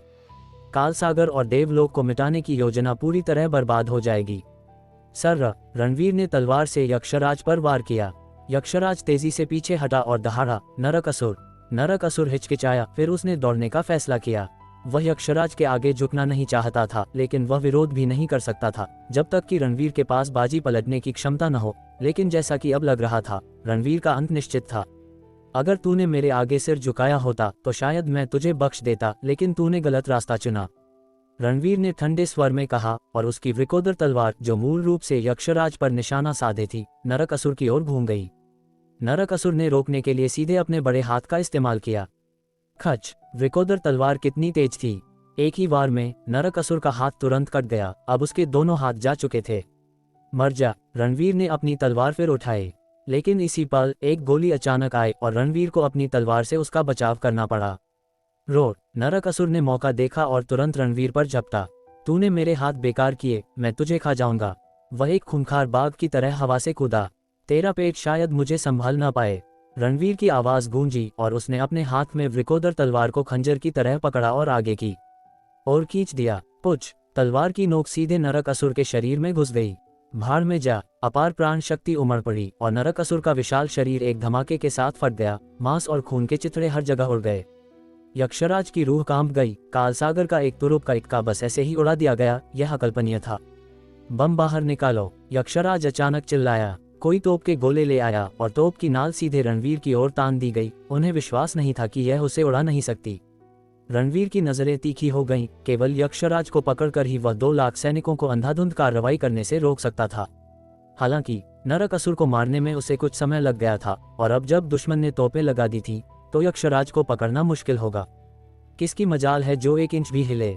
अचानक आसमान से एक सफेद आकृति उतरी, एक झलक मात्र, और यक्षराज के पास उतरी। फिर एक घुमावदार तलवार यक्षराज की गर्दन पर रख दी। उस घुमावदार तलवार से नाशपाती के फूल जैसे बिखर रहे थे। इस तलवार को देखते ही रणवीर जान गया कि आने वाला कौन है। ऊपर देखते हुए उसने उस सफेद कपड़ों वाली महिला को देखा जिसका चेहरा ठंडा था और आंखों में हत्या का इरादा भरा था। ये छाया संप्रदाय की 4 परछाइयों में से एक चांदनी थी। अध्याय 240 काल सागर पर पलटवार, मणि हाथ में। संप्रदाय प्रमुख, चांदनी ने पुकारा। रणवीर ने सिर हिलाया। चांदनी का समय इससे बेहतर नहीं हो सकता था। यक्षराज हिल गया था। कोई और भी द्वीप पर छुपा था, अदृश्य, और अब उसे मौत की कगार पर पकड़ रखा था। उसकी ताकत निश्चित रूप से शक्ति देव स्तर तक पहुंच चुकी होगी। हिलो मत वरना मैं तुम्हें मार दूंगी, चांदनी ने चेतावनी दी। यक्षराज जहां था वहीं जम गया, सांस लेने तक की हिम्मत नहीं की। उसके अधीनस्थ भी जम गए, हथियार आधे निकले हुए, नजरें अपने मुखिया पर टिकीं। सर्रा सर्रा सर्रा, जागीर के मैदान में 100 आकृतियां उतरी। वे सभी छाया संप्रदाय के सदस्य थे। लेडी चांदनी को रिपोर्ट, सब कुछ सुरक्षित है। चांदनी ने एक संक्षिप्त सिर हिलाया, फिर वह रणवीर की ओर मुड़ी। संप्रदाय प्रमुख, आसपास के द्वीपों पर मौजूद हर जहाज और हथियार को नष्ट कर दिया गया है। वे 1 लाख सैनिक इस पार नहीं आ सकते। एकांत द्वीप पर सभी प्रमुख परिवहन नष्ट कर दिए गए हैं। आपकी अनुमति के बिना कोई नहीं जा सकता। बहुत बढ़िया, रणवीर ने सराहना की। ये पहले से तय की गई एक चाल थी जिसे उसने उम्मीद से भी तेज अंजाम दिया था। क्या हर जहाज नष्ट हो गया? यक्षराज लड़खड़ाया। यह विनाशकारी था। काल सागर के लोग द्वीपों पर बिखरे हुए रहते थे। नावें उनकी जीवन रेखा थीं। बिना नावों के वे अपंग थे। उसके 1 लाख सैनिक बाहरी द्वीपों पर फंसे हुए थे। वे मदद के लिए कैसे आ सकते थे? नहीं, असंभव। अपने मुट्ठी भर आदमियों के साथ तुमने काल सागर की नसों को काट दिया। उसे विश्वास नहीं हो रहा था। एक फोन बजा। इसे जवाब देने दो, रणवीर ने आदेश दिया। जी सर। चांदनी पीछे हटी। यक्षराज ने कॉल स्वीकार की। मालिक, तबाही हो गई। गुस द्वीप, स्कल द्वीप, हर द्वीप जहां काल सागर तैनात है, सभी नावें टूट गई हैं। हेलीकॉप्टर बर्बाद हो गए हैं। शस्त्रागार जला दिए गए हैं। आदमियों के अलावा कुछ नहीं बचा। बूम! इन शब्दों ने यक्षराज के चेहरे से हर रंग निचोड़ लिया। बिना हथियारों या परिवहन के 1 लाख सैनिक बेकार थे। वे कैसे लड़ सकते थे? इससे भी बुरी खबर आई। एक वरिष्ठ अधिकारी अंदर आया और घुटनों के बल गिर गया। मालिक, एकांत द्वीप पर हर जहाज को तोड़फोड़ दिया गया है। शस्त्रागार जल रहा है। फायर क्रू कोशिश कर रहे हैं, लेकिन ये बेकार लग रहा है। यक्षराज का दिल बैठ गया। दूर जंगल में धुएं का एक मोटा स्तंभ आसमान की ओर उठ रहा था। काल सागर का हथियार डिपो। उन हथियारों के बिना लगातार गोलीबारी केवल कुछ मिनट ही चल पाती।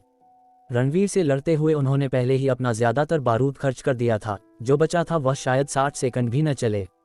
लानत है, उसने जोर से शाप दिया। तुम निकम्मो, कुछ नोटिस नहीं किया। अधीनस्थ काम गया। हमने पहरेदार तैनात किए थे, लेकिन घुसपैठिए घातक थे। हमारे आदमी काट दिए गए। और कुछ मिनट पहले आपने सभी को जागीर में बुला लिया था। उन्होंने उस मौके का फायदा उठाया। कमीनो! यक्षराज दहाड़ा। रणवीर, तू नीच सांप! उसने रणवीर को फंसाने की योजना बनाई थी, लेकिन खुद ही फंस गया। अक्षम्य, तुमने मेरे खिलाफ साजिश रची। क्या मैं उसका जवाब नहीं दे सकता?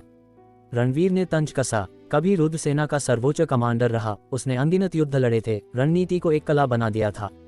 काल सागर के खिलाफ वह कैसे कोई जवाबी योजना नहीं बनाता? काल सागर के नक्शे और सैनिकों का डेटा प्राप्त करने के बाद उसने कल रात तक उनका अध्ययन किया था और एक योजना को अंतिम रूप दिया था। काल सागर का गढ़ खुले समुद्र में फैला हुआ था। अगर रुद्र सेना ने अंदर कदम रखा होता तो वे जमीन पर पहुंचने से बहुत पहले ही देख लिए जाते। इसलिए वह जांच करने के लिए अकेले आया और छाया संप्रदाय को पहले चुपके से हर परिवहन को अपंग करने दिया। दूसरा महत्वपूर्ण कार्य, शस्त्रागारों को नष्ट करना। काल सागर की रीढ़ उसकी आधुनिक मारक क्षमता थी। उसे तोड़ दो और तुम उसके हाथ अपंग कर दोगे। सभी परिवहन नष्ट कर दो और तुम उसके पैर अपंग कर दोगे। हाथ और पैर चले जाने पर काल सागर मुक्का भी नहीं उठा सकता था। यहाँ तक कि देव स्वामी भी पीला पड़ गया। रणवीर ने उन सभी को मात दे दी थी। वह आदमी भयानक था। रणवीर, क्या हम बात कर सकते हैं? यक्षराज ने झट से कहा। किस बारे में? अपनी मणि वापस ले लो और हम पुरानी बातें भूल जाते हैं। काल सागर को मुक्त कर दो। रणवीर ने एक ठंडी हंसी दी। वह मणि आर्यावर्त की है। तुम्हें उससे सौदेबाजी करने का क्या अधिकार है? अगर तुमने उसे तब वापस न चुराया होता तो आज की विपत्ति कभी न आती। तुमने इसे खुद अपने ऊपर बुलाया है।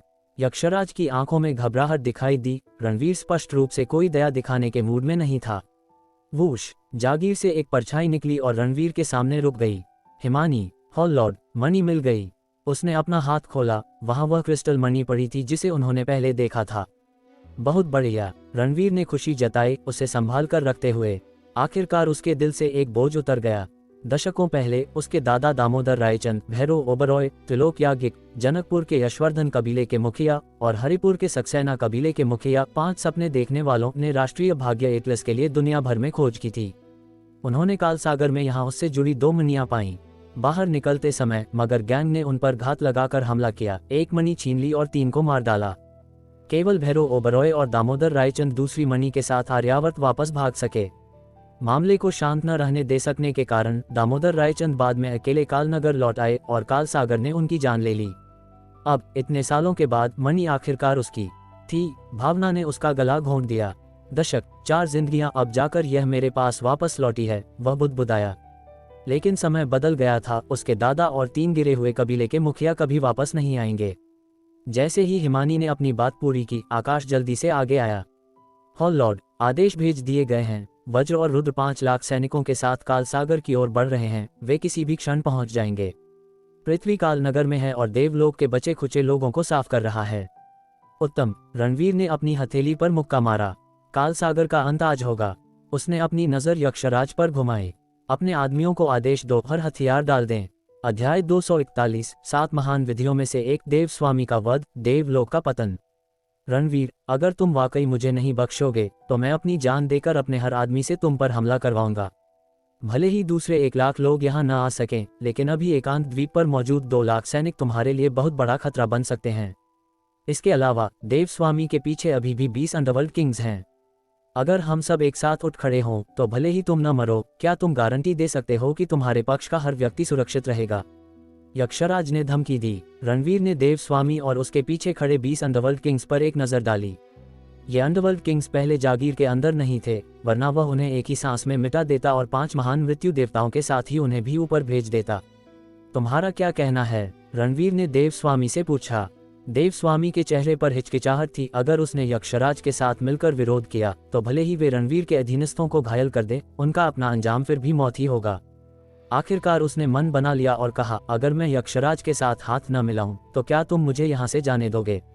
देव स्वामी, तुम मुझे धोखा दे रहे हो। यक्षराज तुरंत भड़क गया। तुम ही थे जो मेरे पास आए थे और रणवीर को मारने का प्रस्ताव रखा था। गद्दार मत बनो। लेकिन तुमने इस जाल का हर हिस्सा बिछाया था। अब मैं सिर्फ जिंदा रहना चाहता हूँ। देव स्वामी ने ठंडे स्वर में कहा, बिना किसी हिचकिचाहट के यक्षराज को धोखा देते हुए। बहस बंद करो, तुम दोनों आज मरोगे। इतना कहने के बाद रणवीर ने वृकोदर तलवार उठाई और उसे देव स्वामी की ओर तान दिया। पहले तुम। मैंने पहले ही हार मान ली है और तुम फिर भी मुझे जाने नहीं दोगे। देव स्वामी की आंखों में भयानक क्रूरता चमक उठी। हमला करो, मार डालो इन सबको। उसने तुरंत आदेश दिया और 20 अंडरवर्ल्ड किंग्स का नेतृत्व करते हुए रणवीर पर अचानक धावा बोल दिया। वूश, वृकोदर तलवार तुरंत नीचे आई। हत्या का इरादा उमड़ पड़ा। देव स्वामी के हाथ में एक बार फिर एक शानदार चमक घनीभूत हुई, जैसे तत्वों की कोई शक्ति, अत्यंत गहन। जिस पल ये रोशनी दिखाई दी, वह सीधे वृकोदर तलवार की ओर फटी। बूम, एक कान फोड़ देने वाला धमाका हुआ। आसमान में चकाचौंध करने वाली चमक फैल गई, क्योंकि देव स्वामी द्वारा छोड़ी गई रहस्यमय शक्ति को वृकोदर तलवार ने काट दिया था। मर जा, रणवीर ने बर्फीले स्वर में कहा, वृकोदर तलवार को फिर से घुमाते हुए। जाओ, मार डालो उसे। देव स्वामी ने डर के मारे चीख लगाए। 12 अंडरवर्ल्ड किंग्स तब पीछे से बाहर निकले, रणवीर को घेर लिया और हर तरह का हमला बोल दिया। रणवीर का चेहरा ठंडा था। कोई भी अंडरवर्ल्ड किंग शक्ति देव स्तर तक नहीं पहुंचा था। वे सभी शक्ति राजा स्तर के भीतर थे। अपनी ताकत से उन्हें मारना बाएं हाथ का खेल था। वृकोदर तलवार लगातार नाच रही थी, आसमान में तलवार की ऊर्जा के बर्फीले चाप बना रही थी। खच खच खच। अगले कुछ मिनटों के भीतर 20 अंडरवर्ल्ड किंग्स एक के बाद एक जमीन पर गिर पड़े। उनके सिर उनके धड़ से अलग हो चुके थे। वूश, ये देखकर देव स्वामी को तबाही का एहसास हुआ और वह तुरंत भाग खड़ा हुआ, इतनी तेजी से कि यक्षराज और अन्य लोगों को प्रतिक्रिया करने का समय ही नहीं मिला। देवलोक के सर्वोच्च शासक का सिर पर पैर रखकर भागना इतिहास में अभूतपूर्व था। कोई नहीं जाएगा, रणवीर ने बर्फीले स्वर में कहा और तुरंत पीछा किया। आज उसने देवलोक और काल सागर को एक ही बार में समतल करने की कसम खाई थी। भविष्य की सभी मुसीबतों को खत्म करने के लिए देव स्वामी ने अपनी बची खुची सारी ताकत झोंक दी। एक ही सांस में कई कोस दौड़ गया और जल्द ही समुद्र के किनारे पहुंच गया। बिना जहाज के, भले ही तुम्हारे पास शक्ति देव स्तर की साधना हो, तुम लहरों पर चलकर सैकड़ों कोस दूर काल नगर तक नहीं पहुंच सकते, है ना? रणवीर की आवाज ठंडी आई। उसने तलवार का एक वार किया। बूम छी, लंबी तलवार ने शून्य स्तर को चीर दिया और प्रज्वलित प्रकाश के साथ फट पड़ी। पुच, देवस्वामी ने इसे रोकने के लिए हाथ उठाया, उसकी बांह पर मोटी प्राण शक्ति उमड़ पड़ी। वह अंग तुरंत कट गया और जमीन पर गिर पड़ा। आह! देवस्वामी दर्द से बिलबिला उठा, उसके चेहरे पर पीड़ा लिखी थी। वूश! रणवीर बिजली की तरह आगे बढ़ा और देवस्वामी की छाती पर एक मुक्का मारा। चटाक चटाक चटाक! उसकी छाती की हर हड्डी चकनाचूर हो गई, उसके अंदरूनी अंग फट गए और उसका शरीर नीचे गिर गया। धड़ाम! वह भारी आवाज के साथ जमीन पर गिरा, मौके पर ही लगभग मर चुका था। अब तुम जा सकते हो, रणवीर ने घोषित किया। वृकोदर तलवार हाथ में लिए हवा में खड़े होकर वह फैसला सुनाने वाले जल्लाद जैसा लग रहा था। मुझे मत मारो, मैं तुम्हें वह साधना विधि दे सकता हूँ जिसका मैं अभ्यास करता हूँ। देवस्वामी ने डर के मारे चीखा। कौन सी तकनीक? रणवीर ने ठंडे स्वर में पूछा। क्या तुम जानते हो कि 100 साल से भी पहले तुम्हारे आर्यावर्त में कुछ गुटों ने राष्ट्रीय भाग्य एटलस से 7 महान विधियों का पता लगाया था?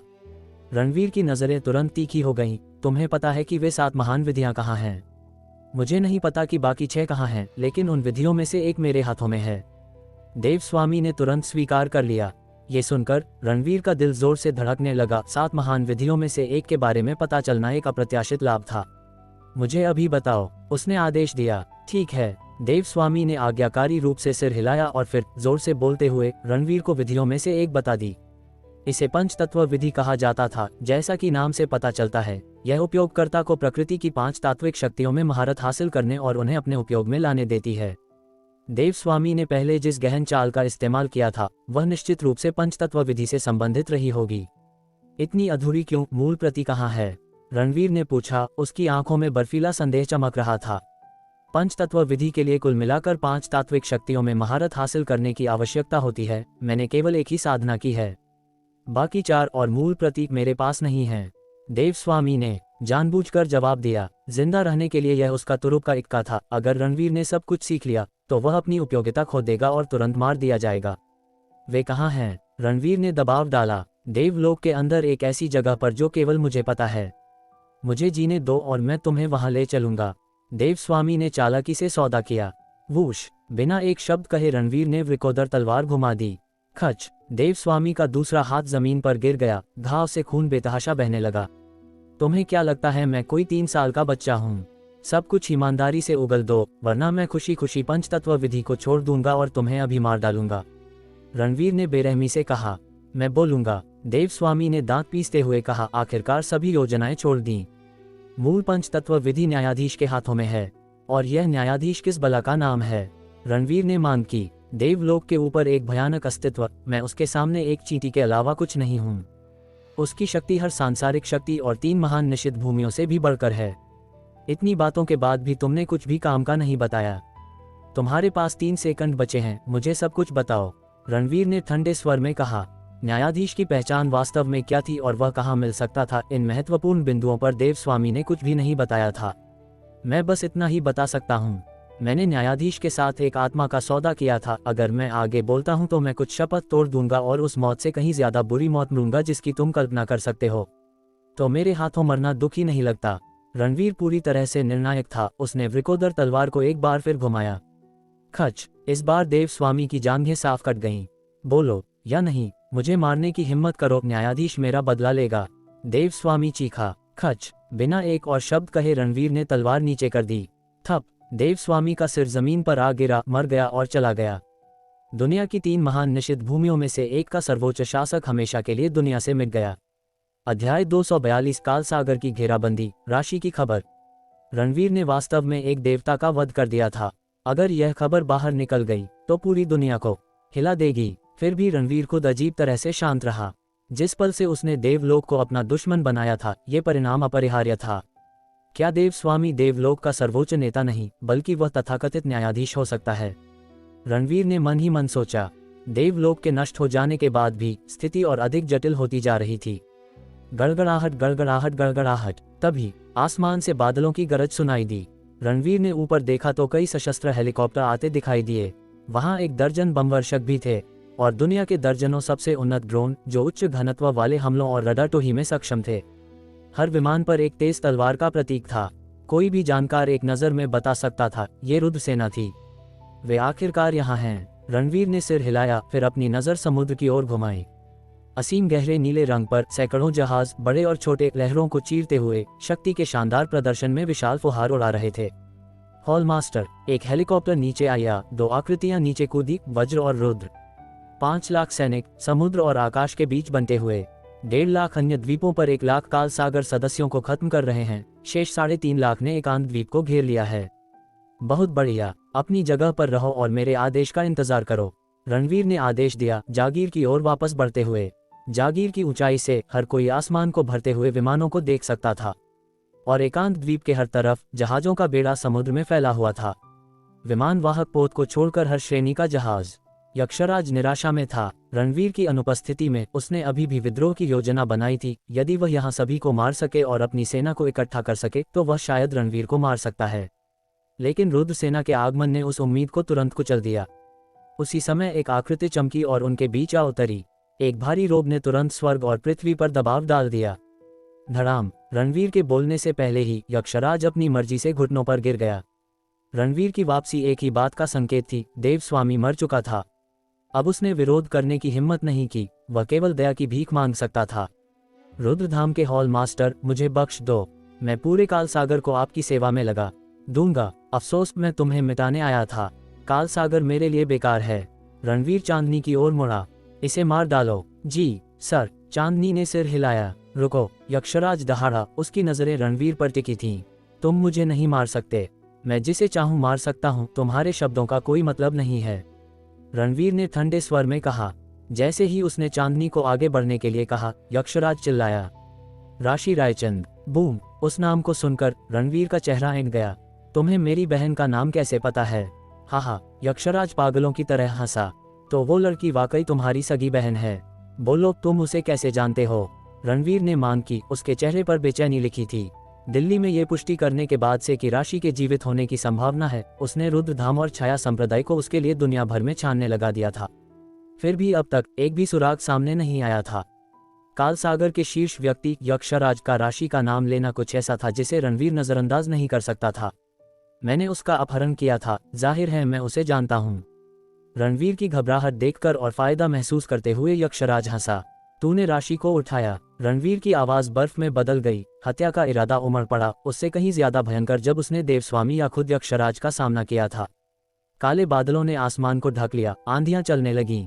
एक आदमी के क्रोध से आसमान का रंग बदल गया। रणवीर से फूटने वाले आभा ने वहां मौजूद सभी को भयभीत कर दिया। यक्षराज भी हिल गया। उसने रणवीर को इतना भयानक कभी नहीं देखा था, उनकी पिछली झड़पों में भी नहीं। फिर भी इससे उसे केवल रोमांच हुआ। रणवीर को जितनी ज्यादा परवाह होगी, उसके खुद के बचने की संभावना उतनी ही बेहतर होगी। हाँ, मैंने उसे पकड़ा था। वह बंद है, दिन रात अमानवीय यातनाएं सह रही है। जैसे ही वह बोला, उसके अंदर एक अचानक से हरन दौड़ गई। उसने ऊपर देखा। रणवीर का हत्या का इरादा लगभग ठोस हो चुका था। वो कहाँ है? रणवीर ने पूछा, आवाज बिल्कुल ठंडी। यक्षराज ने थूक निगला। मुझे और पूरे काल सागर को जाने दो और मैं तुम्हें उसके पास ले चलूंगा। तू मुझसे सौदेबाजी करने की हिम्मत करता है? रणवीर ने आदेश दिया। चांदनी, इसका मांस इंच इंच करके काटो जब तक ये नहीं बोलता। जी। हाथ में ब्लेड लिए चांदनी ने वार किया। यक्षराज का कान जमीन पर आ गिरा। आह! वह चिल्लाया, क्या तुम्हें डर नहीं है कि मैं तुम्हारी बहन को मरवा दूंगा? वह चीखा, मैं कसम खाता हूं अगर मेरी बहन को कोई नुकसान पहुंचा तो तुम किसी भी कल्पना से ज्यादा भयानक मौत मरोगे। रणवीर दहाड़ा। खच! चांदनी का दूसरा वार पड़ा, दूसरा कान गिर गया। खून ने यक्षराज के चेहरे को एक भयानक मुखौटे में बदल दिया। जब तुम तैयार होगे तब बोलोगे, वरना वो तुम्हारी खाल उधेड़ती रहेगी। रणवीर का लहजा क्रूर था। यक्षराज जैसे आदमी के खिलाफ केवल बड़ी क्रूरता ही काम करती थी। सर! जैसे ही वह बोला, चांदनी ने फिर वार किया। मांस का एक खूनी टुकड़ा हवा में उड़ गया। चांदनी 9 स्वर्गों की अप्सरा जैसी लग रही थी, फिर भी उसका ब्लेड निर्दयी था। पास के काल सागर के गुंडे डर के मारे कांप उठे, यहाँ तक कि ये पक्के अपराधी भी भयभीत थे। रुको, मैं बोलूंगा, मैं सब बता दूंगा। आतंक ने यक्षराज को तोड़ दिया। उगल दे! रणवीर ने दबाव डाला। राशि के बारे में कोई भी देरी असहनीय थी। सच तो यह है, मुझे नहीं पता कि वह कहाँ है। यक्षराज ने कबूल किया। क्या तुम मेरे साथ खेल रहे हो? रणवीर फट पड़ा, व्यक्तिगत रूप से प्रहार करते हुए। बूम! उसने यक्षराज को पैरों तले कुचल दिया। चटाक चटाक! पसलियां चकनाचूर हो गईं, जिससे आदमी लगभग लुगदी बन गया। मुझे वास्तव में नहीं पता कि वह कहाँ है। खून के झाग के साथ यक्षराज ने हौंफते हुए कहा।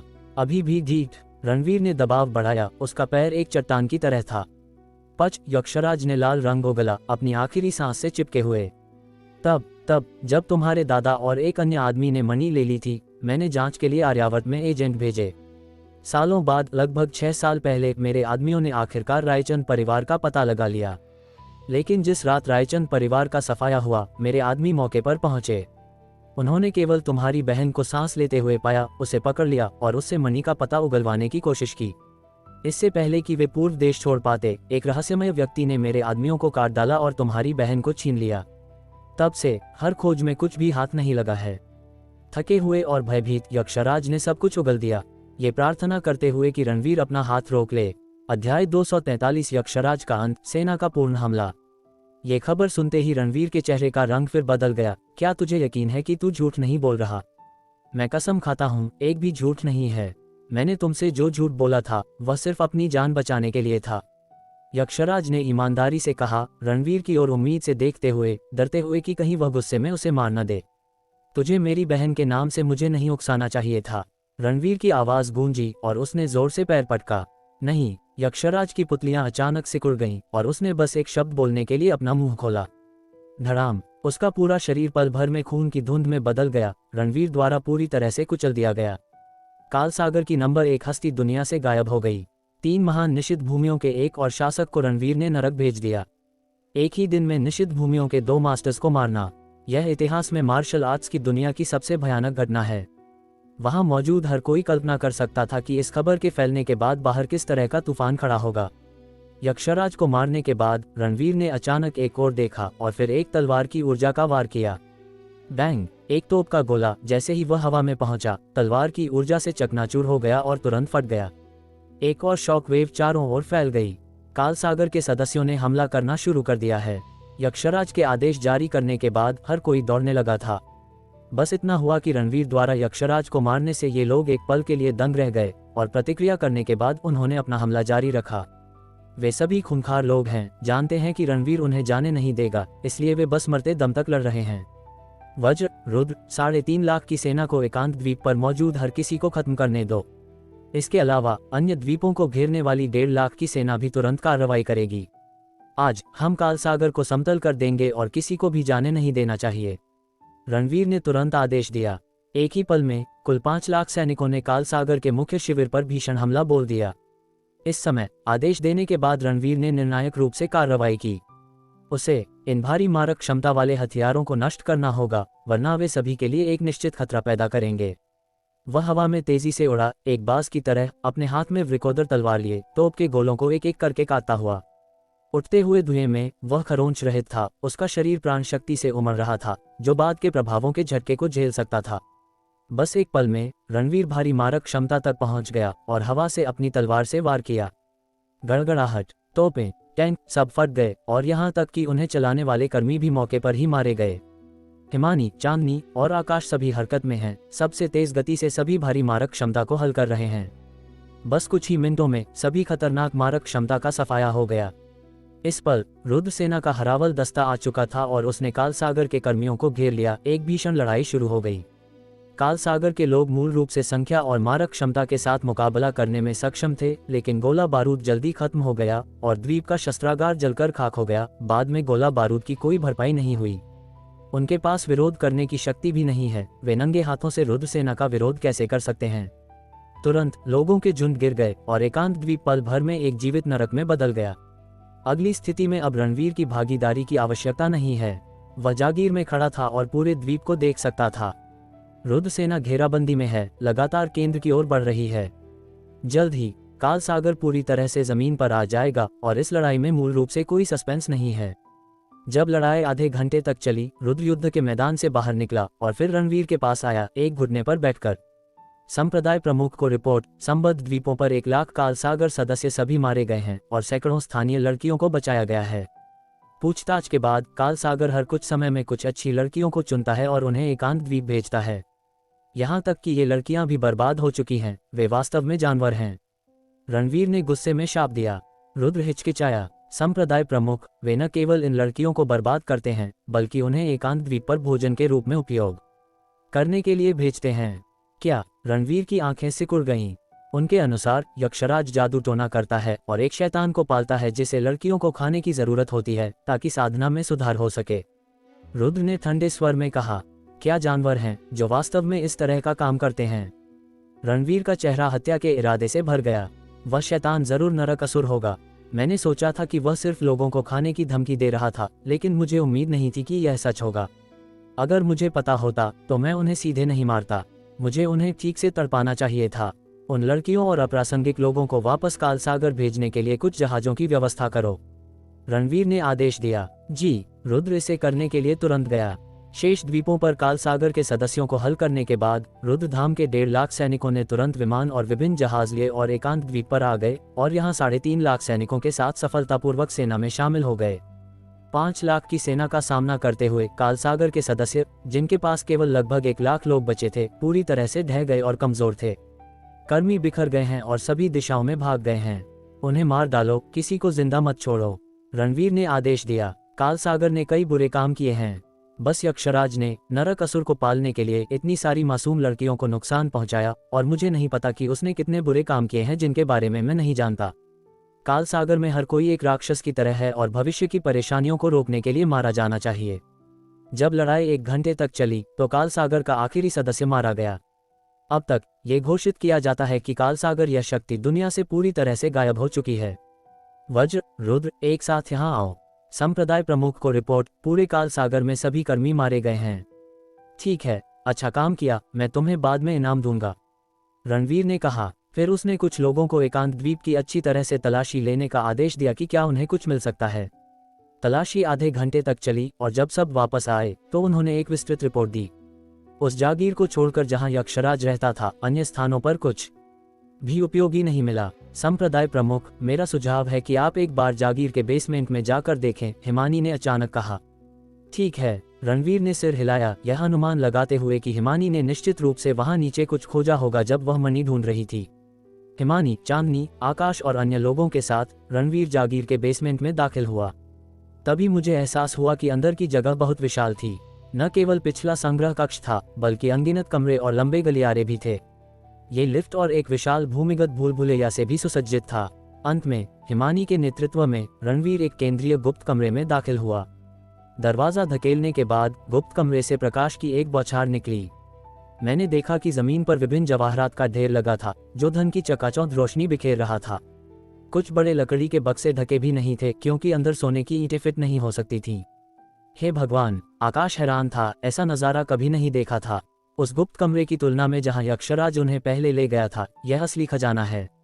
ऐसा लगता है कि यक्षराज इन चीजों को नुकसान नहीं पहुंचाना चाहता था, इसलिए उसने दूसरे गुप्त कमरे में मेरे खिलाफ साजिश रची। रणवीर ने तंज कसा। नतीजतन वह खुद मर गया और वह इन चीजों को नहीं ले जा सका, इसलिए उसने व्यर्थ में साजिश रची। अध्याय 244, कालसागर को रौंदना, विजयी वापसी। आकाश, कुछ आदमियों को लो और हर चीज की सूची बनाओ, रणवीर ने आदेश दिया। समझ गया, आकाश ने उत्तर दिया। संप्रदाय प्रमुख, एक और छिपा हुआ कमरा है, हिमानी ने पुकारा, रणवीर को एक और कक्ष की ओर ले जाते हुए। जगह छोटी थी और हवा में एक मतली पैदा करने वाली बदबू थी। मंद रोशनी के नीचे रणवीर की नजर कमरे के एक कोने पर पड़ी। वहां लाल रंग की मानवीय हड्डियों का ढेर पड़ा था, मांस के टुकड़े अभी भी उनसे चिपके हुए थे। रणवीर के लिए भी, जिसने अनगिनत तूफान देखे थे, ये नजारा पेट में मरोड़ पैदा करने वाला था। नरकासुर सच में लोगों को खाते थे, बिल्कुल घिनौना। हर बेसमेंट की अच्छी तरह तलाशी लो, देखो और क्या निकलता है, रणवीर ने आदेश दिया। चांदनी और हिमानी ने आदेश स्वीकार किया और तुरंत निकल पड़े। रणवीर ने मृत लड़कियों को मौन श्रद्धांजलि दी, फिर खुली हवा के लिए बेसमेंट छोड़ दिया। थोड़ी देर बाद आकाश ने ऑडिट पूरा किया और बाहर आया। हॉल मास्टर को रिपोर्ट, उस गुप्त कमरे में मौजूद वस्तुओं की कीमत कुल मिलाकर लगभग 30,000 करोड़ है। रणवीर भी इस आंकड़े से चौंक गया। 30,000 करोड़, ये चौंकाने वाला था। जिस साम्राज्य में कालनगर स्थित था, वह शायद कुल वार्षिक राजस्व में इतना इकट्ठा न कर पाए। आर्यावर्त में कई बड़ी फर्मों का मूल्यांकन दसियों हजार करोड़ का था, लेकिन वह बाजार की पूंजी थी, ज्यादातर हवा। बहुत कम कंपनियां वास्तव में 30,000 करोड़ की वास्तविक संपत्ति पैदा कर सकती थीं। पूरी रकम दान में दे दो, रणवीर ने एक पल बाद फैसला किया। वह खुद पैसों की जरूरत के बिंदु से बहुत आगे निकल चुका था। तभी चांदनी और हिमानी जागीर से बाहर कुछ ले जाते हुए निकले। संप्रदाय प्रमुख, हमें ये एक तिजोरी में मिले, उन्होंने रणवीर को सामान सौंपते हुए कहा। वे प्राचीन किताबें थीं। एक नजर ने दिखाया कि उनमें नीच जादू टोना था। यक्षराज ने इनसे ही प्रशिक्षण लिया होगा। साधना तकनीक कहलाने के लायक भी नहीं, राक्षसों को खिलाकर इंसानों को निगलना बहुत ही बुरा था। रणवीर ने लाइटर जलाया और उन्हें मौके पर ही जला दिया। अगर किसी और को ये मिल गई तो एक और यक्षराज पैदा हो सकता है। ये हो जाने के बाद रणवीर ने रुद्र सेना को पहले वापस जाने का आदेश दिया।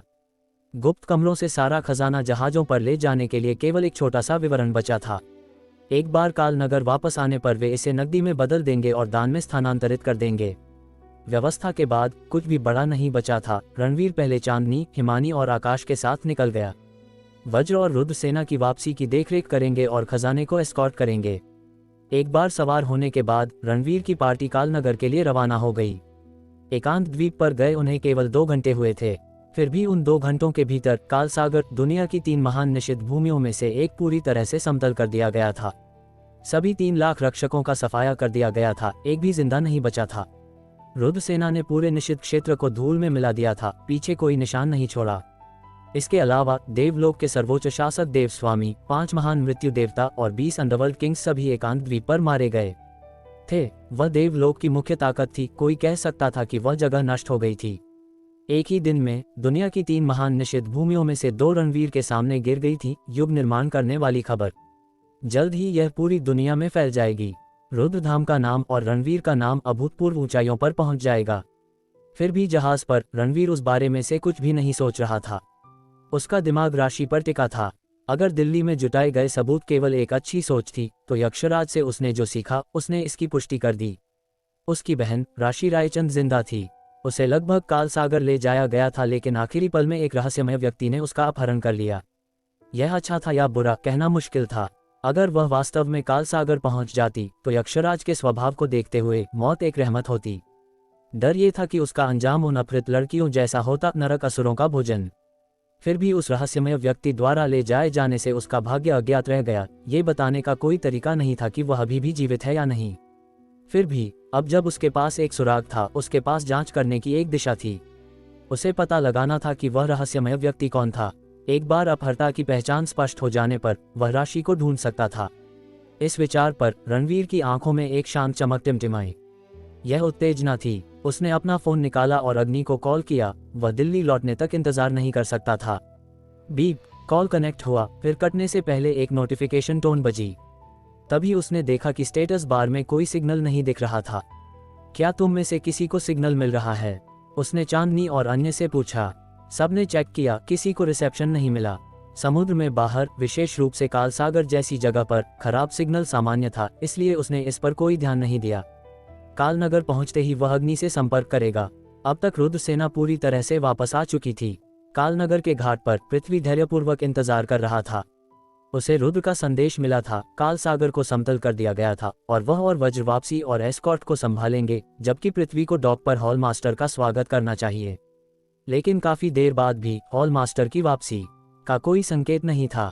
अजीब है, रुद्र के संदेश देने के लगभग आधे घंटे हो चुके हैं। हॉल मास्टर को अब तक घाट पर पहुंच जाना चाहिए था, फिर भी मैं उनका जहाज भी नहीं देख सकता। पृथ्वी के माथे पर शिकन आ गई।